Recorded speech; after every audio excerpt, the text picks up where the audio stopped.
So hi hello నమస్తే, welcome to mister Rama.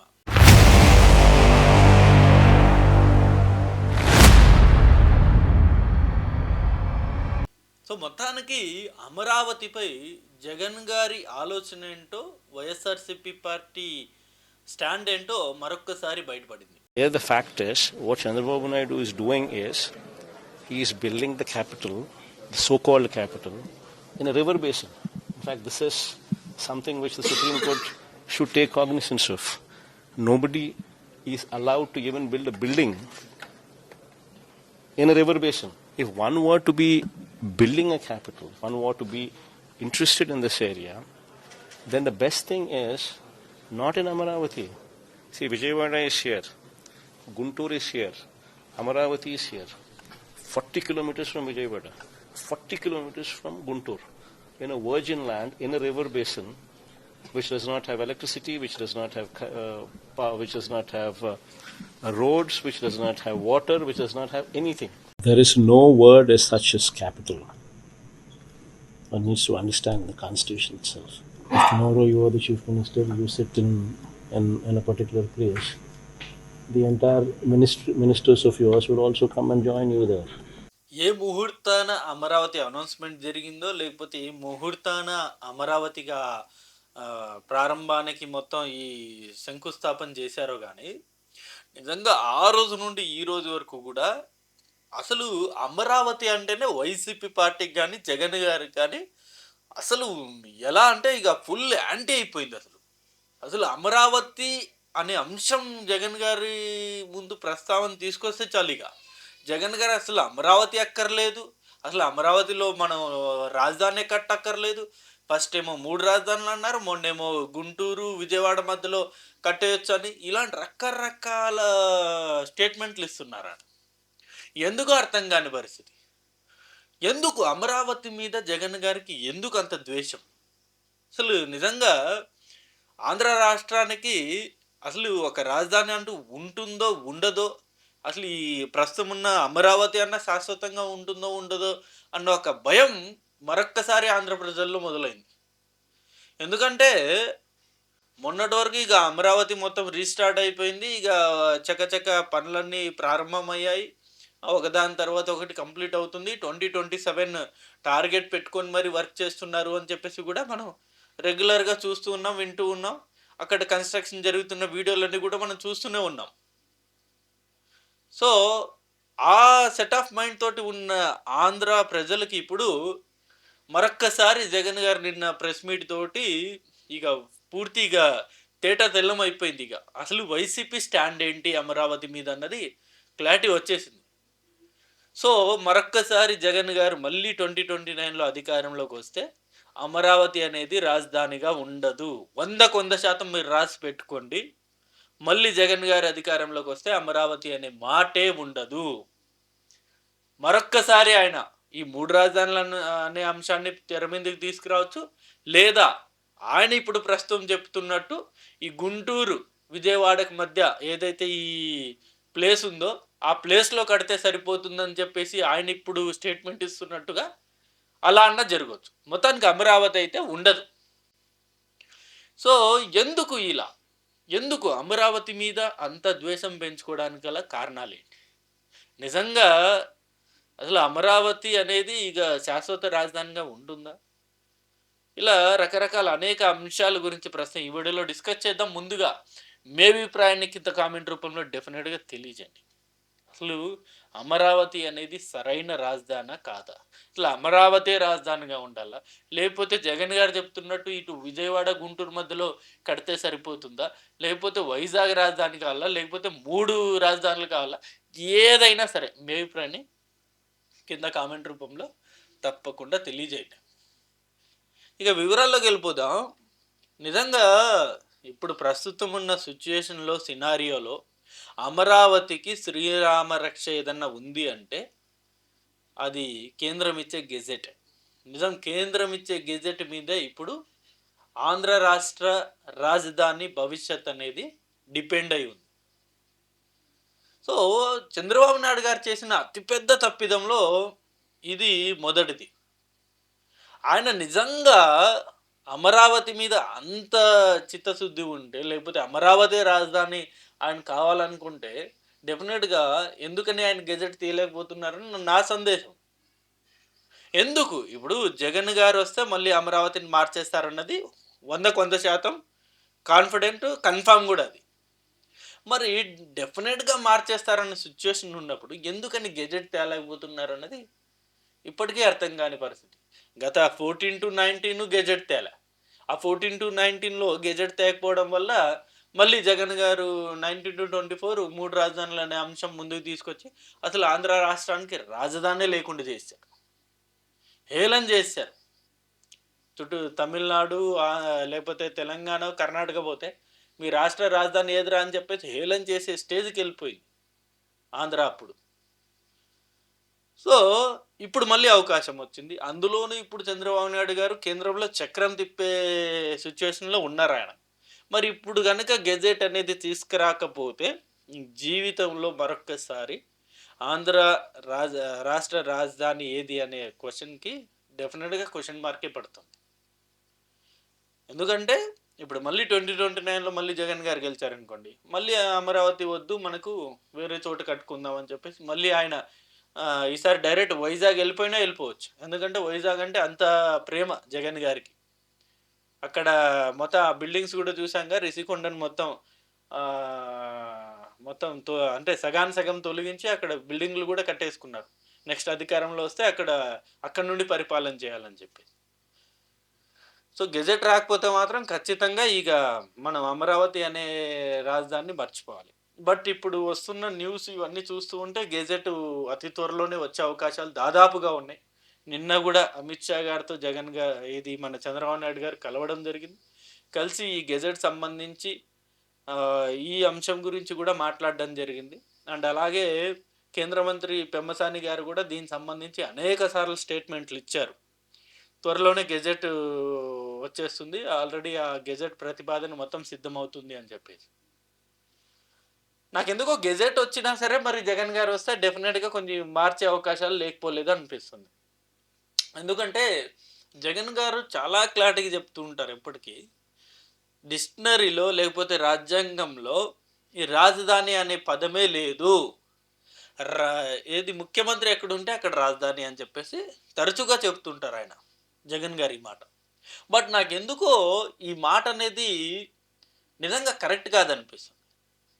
ముఖ్యమంత్రి ఎక్కడుంటే అక్కడ రాజధాని ఏంటండి? అసలు అది చాలా రాంగ్ గదా! ముఖ్యమంత్రి అనేది టెంపరరీ. రాజధాని అనేది పర్మనెంట్. ఇప్పుడు ఈ 5 సంవత్సరాలు మీరుంటారు. నెక్స్ట్ 5 సంవత్సరాలు వేరే వాళ్ళొస్తారు. ఇంకో 10, 15 సంవత్సరాల తర్వాత ఇంకేదన్నా అసలు ఈ రాజకీయాల్లో మీ ప్రస్తావనే ఉండదు. కానీ 100 ఏండ్లైనా, 150 ఏండ్లైనా, 200 ఏండ్లైనా రాజధాని అనేది శాశ్వతం. రాజధాని ఎక్కడుంటే అక్కడ ముఖ్యమంత్రి ఉండాలి గానీ, ముఖ్యమంత్రి ఎక్కడుంటే అక్కడ రాజధాని ఉండాలనుకోవడం నిజంగా మూర్ఖత్వమే. అది చాలా కరెక్ట్ కాదసలది. ఏ రకంగా ఇది అంటే రాజు ఎక్కడుంటే అదే రాజు కోట అన్నట్టుగా ఉంటుందిది. కరెక్ట్ కాదు గదది.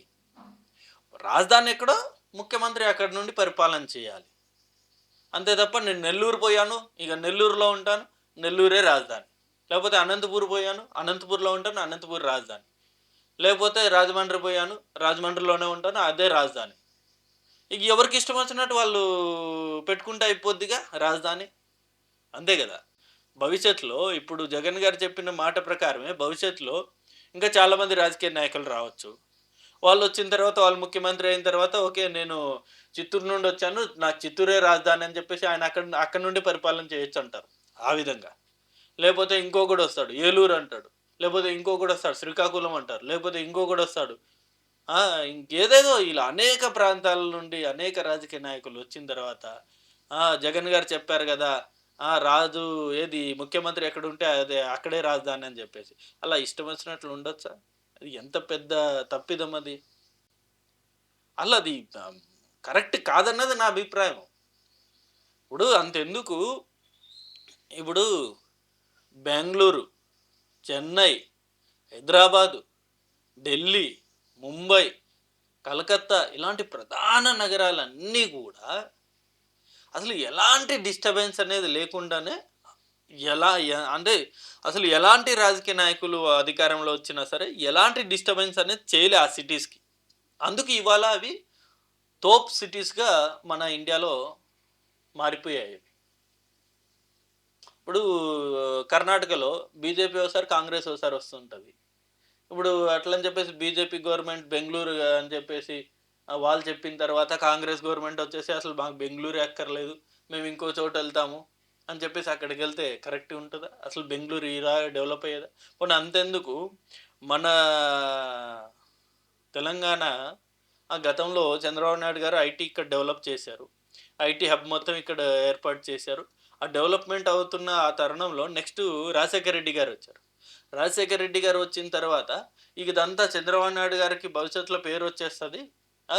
ఐటీ అంటే చంద్రబాబు నాయుడు గారి పేరే గుర్తొస్తది. సో, దీన్ని మనం విస్మరించి మనం అసలు హైదరాబాదే వద్దు. మనం ఏదన్నా వరంగల్ ఎళ్ళిపోదామనో, లేపోతే అప్పుడు ఉమ్మడి రాష్ట్రం కాబట్టి లేపోతే కడప ఎళ్ళిపోదామనో, లేపోతే నెల్లూరు ఎళ్ళిపోదామని చెప్పేసి ఆయన ఆలోచన చేయలేదు గదా! హైదరాబాద్ రాజధాని అన్నారు. ఆ హైదరాబాద్‌ని డెవలప్ చేశారాయన. అందుకనే ఎవ్వరు అధికారంలో వచ్చినా సరే, ఏదైతే ఒకసారి డిసైడ్ అయిన ప్రదేశం ఉంటుందో, దాన్ని కదిలించగూడదు. డెవలప్ చేయకున్నా పర్లేదు గానీ, దాన్ని కదిలించకపోవడం ఉత్తమం. అంతే తప్ప ఇక ముఖ్యమంత్రి ఎక్కడుంటే అక్కడే రాజధాని అన్నది చాలా పెడర్థాలకు దారితీస్తుంది ఈ అంశం అనేది. చాలా కరెక్ట్ కాదిదసలు. జగన్ గారిచ్చిన ఇంకొక స్టేట్మెంట్ ఏంటంటే, అసలు ఈ అమరావతి అనేది నడి ఒడ్డున గడుతున్నారు. అంటే నదిలో గడుతున్నారు. ఇది నదీ ప్రవాహక ప్రాంతం ఇది. అసలు ఇది సెట్టే అవ్వదని చెప్పేసి ఆయన చెప్తున్న మాట. బట్ నేనేమంటానంటే, ప్రపంచంలోనే చాలా ప్రముఖమైన సిటీస్ అన్నీ గూడా ఈ నదిని ఆనుకొని నిర్మించినవే. ప్యారిస్ కావచ్చు, లండన్ కావచ్చు, బ్యాంకాక్ చూడండి అసలు బ్యాంకాక్ మొత్తం కంప్లీట్ ఈ నదికి ఆనుకునే మొత్తం ఎన్ని సుందరమైన ప్రదేశాలున్నాయి. అసలు బ్యాంకాక్ కంప్లీట్ నిర్మించిందే నదిని ఆనుకొని గదా! లండన్, లండన్ బ్రిడ్జ్ ఎంత ఫేమస్ అది అసలు అటు ఇటు ఎంత రేంజ్‌లో డెవలప్ అయ్యింది. ఆ! ఇది గూడా నది అసలు సిటీ మధ్యలోనే గదా నది ఎళ్తుంది. అమరావతి అన్న సిటీకి ఈ లాస్ట్ ఇటువైపు నది వెళ్తుంది. ఇటువైపు అమరావతి ఉంటుంది. బట్ లండన్ కంప్లీట్ మధ్యలో ఎళ్తుంది. అంతెందుకు కోల్‌కత్తా. కోల్‌కత్తాలో అసలు ఆ సిటీ మధ్యలోనే గదా! రివర్ అనేది ఎళ్తది. ఢిల్లీ. ఢిల్లీలో గూడా అంతే గదా! సిటీ మధ్యలోనే గదా! రివర్ అనేది ఎళ్తుంది. కాన్పూర్ కావచ్చు. అంతెందుకు మన హైదరాబాద్‌లో మూసీ రివర్ మధ్యలోనే గదా ఎళ్తుంది. హైదరాబాద్ మధ్యలోనే గదా మూసీ రివర్ ఎళ్తుంది. ఇవన్నీ గూడా సిటీకి మధ్యలో నుండి వెళ్తున్న నదులే. అలాంటిది అమరావతికి పక్కనుంటుంది ఈ కృష్ణా రివర్ అనేది. అసలు మధ్యలో గూడా గాదు. సైడ్‌కుంటుంది. అలాంటి వాటితో అమరావతికి ఎలా ప్రమాదం ఏర్పడుతుంది? ఒకవేళ ప్రమాదం ఏర్పడ్డా దానికి తగ్గట్టు డెఫినిట్‌గా దానికి తగ్గట్టు మనం ఇన్‌స్ట్రక్షన్సో లేకపోతే దానికి తగ్గట్టు సేఫ్టీ మెజర్స్ అనేవి తీసుకుంటే అయిపోద్ది గదా! ఇప్పుడు అమరావతి అనేది ఆల్రెడీ డిసైడ్ అయిపోయిన రాజధాని. మళ్ళీ దాన్ని మార్చడం ఏంటి? ఏవేవో కారణాలు చెప్పేసి. ఇప్పుడు బెంగుళూరులో ఎప్పుడు వరదలు రాలేదా? లేపోతే చెన్నైలో ఎప్పుడు వరదలు రాలేదా? లేపోతే ఇప్పుడు ఢిల్లీలో ఎప్పుడు రాలేదా? లేపోతే ముంబైలో ఎప్పుడు రాలేదా? ముంబై మొన్నే గదా మనం చూసాం. మొత్తం మొత్తం అల్లకల్లోలమైపోయింది వర్షపు నీటితోటి. అదే హైదరాబాద్‌లో గూడా అంతే గదా! ఏవైనా గూడా ఈవెన్ లండన్‌లో ఎప్పుడు జరగలేదా? ప్యారిస్‌లో ఎప్పుడు జరగలేదా? బ్యాంకాక్ ఎప్పుడు జరగలేదా? ఇలాంటి ప్రముఖ నగరాలకు గూడా ఇలాంటి ఛాలెంజెస్ అనేవి తప్పవు. ఆ ఛాలెంజెస్ తగ్గట్టుగా మనం ఎలా దాన్ని ప్రణాళికలు చేయాలి? లేకపోతే దాన్ని ఎలా మనం కన్‌స్ట్రక్ట్ చేయాలన్నది ప్లానింగ్ తోటి ముందుకెళ్ళాలి. అంతే తప్ప ఇక ఇది ఏదో కారణంతోటి అసలిక అమరావతే ఇక మనం కన్‌స్ట్రక్ట్ చేయకూడదు. అసలు అమరావతి అంశంనే ముందుకు తీసుకెళ్ళకూడదని చెప్పేసి ఇక్కడ నదులు ఉన్నాయి. ఆ నది నీళ్లు మొత్తం అమరావతిలోకి వచ్చేస్తాయి. చిన్న వర్షం పడితే మొత్తం బోట్‌లేసుకొని తిరగాలి. ఇలాంటి స్టేట్‌మెంట్‌లు ఇస్తుంటారు. అదెందుకనో నాకైతే అర్థం కాదు. చాలా రాంగ్ స్టేట్‌మెంట్‌లు గదా ఇవన్నీ. పోనీ మన వైజాగ్ అనుకుందాం. మన ఇప్పుడు జగన్ గారికో, వైఎస్ఆర్‌సీపీ వాళ్ళకో వైజాగ్ అనేది క్యాపిటల్ అని చెప్పేసి వాళ్ళు ఇప్పటికి స్టిల్ అదే డిసైడ్ అయ్యారు. అదే అనుకుంటారు కూడా. సో, మరి వైజాగ్‌కి ఈ తుఫాను ఎప్పుడు రాలేదా? తుఫాన్ ప్రభావం వల్ల వైజాగ్ ఎప్పుడు డ్యామేజ్ అవ్వలేదా? భవిష్యత్తులో అవ్వదా? మరి భవిష్యత్తులో అయ్యే ప్రమాదాన్ని మీరు దృష్టిలో పెట్టుకొని ఎందుకని వైజాగ్ క్యాపిటల్ అంటున్నారు? భవిష్యత్తులో రావచ్చు గదా! సునామీ రావచ్చు, తుఫాన్ రావచ్చు గదా! మరి వైజాగ్ సేఫ్ కాదు గదా! కానీ వైజాగ్ ఎందుకంటున్నారు? ఏదైనా సరే ఒకటి అంటే ఒక కారణం చెప్పడానికి లేకపోతే ఒక ఏదో ఇక ప్లేస్ నుండి మనం మార్చేయాలన్న అంశాన్ని ముందుకు తీసుకురావాలని ఇలాంటి కారణాలు చెప్తారు. ఫస్ట్ ఏమన్నారసలు? అసలు ఈడ అమరావతి మనం క్యాపిటల్ వద్దు 3 క్యాపిటల్స్ అనే అంశం రాకముందే అసలు అమరావతి వద్దనే అంశం ఏం కారణం చెప్పారప్పుడు? మొత్తం ల్యాండ్ పూలింగ్ జరిగింది. మొత్తం ఇక్కడ అసలు అమరావతిలో చుట్టుపక్కల భూములన్నీ గూడా టీడీపీ వాళ్ళు కొనేశారు. ఇక టీడీపీ వాళ్ళ చేతుల్లోనే ఉన్నాయి అని చెప్పేసి ఫస్ట్ అది చెప్పారు. అదేమో హైకోర్టులో కేసేశారు. హైకోర్టు కూడా అసలు ఎక్కడే గాని అక్కడ టీడీపీకి సంబంధించి ఈ ల్యాండ్ పూల్ అనేది జరగలేదని చెప్పేసి గూడా టీడీపీ వాళ్ళు ఎవరే గాని అక్కడ ల్యాండ్స్ కొనలేదని చెప్పేసి గూడా ఒక క్లారిఫికేషన్ వచ్చేసింది. దాంతోటేం జెప్పారు? ఈ 3 రాజధానులు ఉండాలి మనకి. 3 ప్రాంతాలకి సరిసమానంగా మనం డెవలప్ చేసుకుందాం కాబట్టి, కర్నూలు, ఇటు అమరావతి, ఇటు వైజాగ్ 3 మనం డెవలప్ చేసుకుందామని చెప్పేసి మరొక్కసారి జెప్పారు. అదొక కారణము. సో, అది గూడా వర్కౌట్ అవ్వలేదు. ప్రజలు దాన్ని యాక్సెప్ట్ చేయలేదు. ప్రజలు పూర్తిగా వ్యతిరేకించారు. ఎలక్షన్ ముందు అసలు నేను వైజాగ్ వస్తాను. వైజాగ్ నుండే నా పరిపాలన ఉంటదని చెప్పేసి జగన్ గారు అంత కాన్ఫిడెంట్‌గా చెప్పినా, నా ప్రమాణ స్వీకారం వైజాగ్‌లోనే ఉంటుందని చెప్పేసి అంత కాన్ఫిడెంట్‌గా చెప్పినా, వైజాగ్ ప్రజలే అసలు ఒక్క వైసీపీ ఎమ్మెల్యేని అక్కడ అసలు గెలిపియలే. వైజాగ్ ప్రజలు వైసీపీ పార్టీని కంప్లీట్‌గా జీరో చేశారు. ఏది మన వైజాగ్ నుండి పరిపాలన చేస్తాను. వైజాగ్‌లో నా ప్రమాణ స్వీకారం ఉంటుందని చెప్పేసి జగన్ గారు స్టేట్‌మెంట్ ఇచ్చిన తర్వాత గూడా. అంటే ఇక్కడ ఏమర్థమవుతుంది? కంప్లీట్ ఈవెన్ వైజాగ్ ప్రజలు గూడా వైజాగ్ రాజధానిని వ్యతిరేకిస్తున్నారు. కంప్లీట్ ఒక వైజాగే కాదు కంప్లీట్ ఏపీ మొత్తం గూడా అమరావతే రాజధాని అనే ఒక సెంటిమెంట్ ముడిపడిపోయిందది. దాన్ని కదిపించకపోవడమే చాలా బెటర్ ఇప్పుడు. అంతే తప్ప ఇప్పుడు ఇక్కడ కన్‌స్ట్రక్షన్ జరిగిపోతే ఇప్పుడు ఎలాగైతే ఐటీ హైదరాబాద్ అని పేరు చెప్పంగానే చంద్రబాబు నాయుడు గారి పేరొస్తుందో, అలాగే ఇప్పుడు అమరావతి అని పేరు చెప్పంగానే మళ్ళీ చంద్రబాబు నాయుడు గారి పేరొస్తుందని జెప్పేసి, ఆ ఆలోచన ఎవరిచ్చారో లేకపోతే జగన్ గారికే స్వతహాగా వచ్చిందో, లేకపోతే నిన్న ప్రెస్ మీట్‌లో ఆ స్క్రిప్ట్ ఎవరిచ్చారో గానీ, మొత్తానికి వైఎస్ఆర్‌సీపీ పార్టీకి డ్యామేజ్ చేసే పనిలోనే ఉన్నారు వీళ్ళు.